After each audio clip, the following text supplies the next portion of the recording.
you ever seen this happen?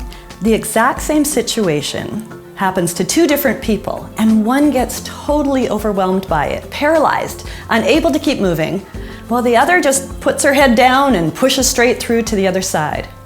Well, one of the reasons for the difference is probably how resilient each of these people are. Resiliency is the ability to withstand and even succeed despite a harmful environment. Through the years, there have been so many times when I sat listening to a teen's story, wishing that I could snatch them out of their environment and give them a safe and good place. But at the end of our time together, I had to watch them go back to that same difficult place, feeling like I did nothing at all to help because I couldn't rescue them. You know, some teens are growing up in really difficult places. Just being a teen means regularly facing challenges that can be really overwhelming. And we can't fix all that's broken in teens' lives, but we can help them succeed despite the things that might be standing against them. And that's what building resiliency is about. Resiliency isn't about removing challenges or keeping kids away from difficulties. It's actually about shaping skills in them to deal with the situations in their lives in a way that brings goodness and life despite the difficulties.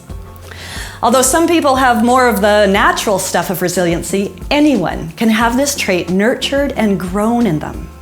As youth workers, we've got a great opportunity here to equip young people to keep afloat through the storms of their lives, rather than being swamped by them. Resiliency building kind of gives us a to-do list to work through, an incredibly practical focus for us with our relationships. These relationships where we build resiliency can make a difference for a lifetime. So what does a resilient teen look like? Well, here are a few of the characteristics. Number one, resilient teens have the ability to form relationships. This generation of young people is not very used to face-to-face relationships, so we need to teach them. These kids who form good relationships and are resilient, they possess flexibility, empathy, caring, listening and communication skills, a sense of humor. Demonstrating all of these things for young people as we create a relationship with them is a great way to help them see what this looks like. Ask them to help you get better at one of these characteristics and recognize when they're demonstrating these qualities in a relationship with you or with others. Affirm these things in them so that they will grow over time. Help them think about their relationships too and notice the impact of these things in their good relationships and their not so good ones. Here's a second one. Resilient teens can problem solve. They're able to think beyond what's in front of them, to the options and the things that are possible, and then they can evaluate those options and choose the best. They know how to make decisions. They know how to respond to them rather than react to situations. Part of this is that they have developed a repertoire of positive coping skills to use when things get tough. One idea for you is to actually help them put that repertoire together. Help them gather and then practice a list of things that they can do in the difficult situations.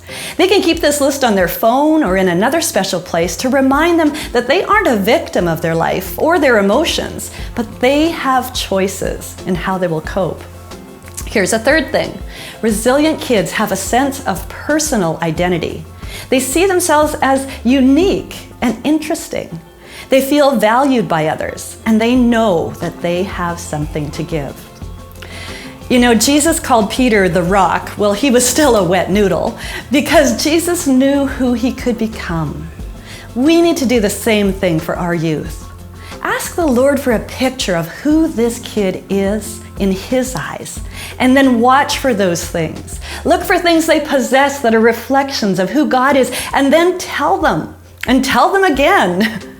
We can help them form a true personal identity based in who God created them to be. And an identity is based in knowing that they are loved and special to Him. Here's a fourth thing. Resilient kids have a spiritual identity. Much of the research mentions this, and it's communicated in a lot of different ways, but the bottom line is always that there's some sort of connection to a being that is bigger than themselves and a people that are involved with that faith. We know that being is Jesus, And we need to invite young people into communities of faith so that they can see and understand who their God, the God who loved them and formed them, really is. We need to tell them about what we're discovering or what we appreciate or are even frustrated about in our walk with Jesus. And we need to encourage them to talk to him, whether they believe in him or not. He's okay with them not believing in him yet because he really believes in them. These are a few ideas, but they're just a beginning. They're a great place to start as you choose to be intentional about helping kids become more resilient so they can stand strong when the storms come.